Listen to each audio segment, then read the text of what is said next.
More than 200 political prisoners from Nicaragua are now in the United States. The group includes several Catholic priests and seminarians who were deported by Nicaraguan President Daniel Ortega. They are accused of threatening Nicaragua's national security and the Ortega dictatorship. Meantime, Bishop Rolando Alvarez, who called for free elections in the country, was sentenced to 26 years in prison. He refused to leave for the United States with the rest of the prisoners. And joining us tonight in our studio to discuss is Lauretta Brown, a Washington, D.C. based staff writer for the National Catholic Register. Lauretta, great to see you here. Great to be here. So what more can you tell us about this story?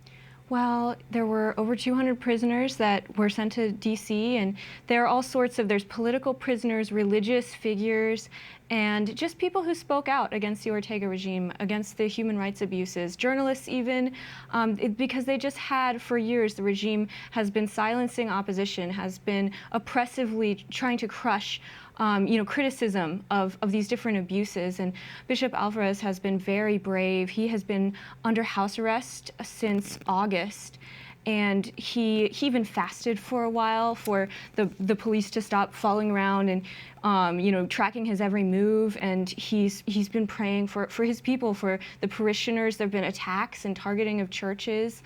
And so he's really been such an outspoken figure. And when he refused to get on that plane, I think that was really a powerful moment because he has a servant heart. He was staying with his people. And he was saying, no, I'm going to remain a Catholic presence in this country because there's a reason the Ortega regime did not want him there. The majority of the country is Catholic, and to have that witness there is huge. Yeah. It's a very concerning story. I know personally I spoke to somebody from Nicaragua, and they said they thanked us for covering it because they felt that most of the world wasn't paying attention to this. How concerning is this, what's happening in Nicaragua right now? Well, it's very concerning to see this level of religious persecution where even, just earlier before the prisoners were sent here, they had sentenced 7 seminarians and deacons and priests to prison for, I think the charge was fake news.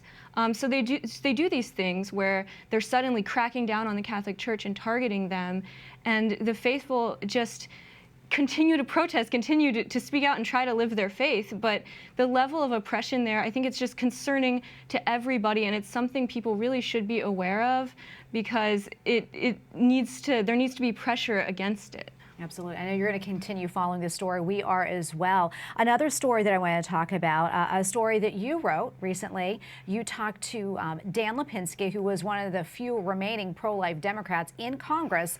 He has a new position. Tell us about what he's doing now. Yeah, it's very exciting. He is the new Pope Leo XIII Fellow for Catholic Social Thought at the University of Dallas. And so it's really fascinating conversation I had with him because he's in this unique place where he very much agrees with some of the beliefs of the Democratic Party, thinks they do a good job caring for the poor, caring for the environment, but he's very pro-life. And he sees that the sacredness of human life is at the center of Catholic social teaching.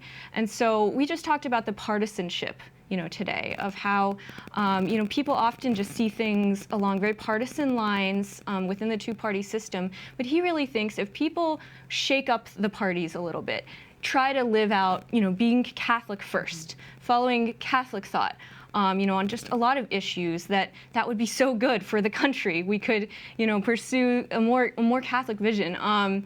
So he just discussed that, and it was just very interesting because I think we've all noticed a very polarizing environment politically in recent years, certainly. Yeah, we have a little less than a minute left, but there's a story that you're working on that you want to talk about before we wrap things up. Tell us a little bit about that. Yes, so I was able to visit the Pink Sisters in Philadelphia, the Holy Spirit Adoration Sisters, and they wear these pink habits to symbolize love and joy.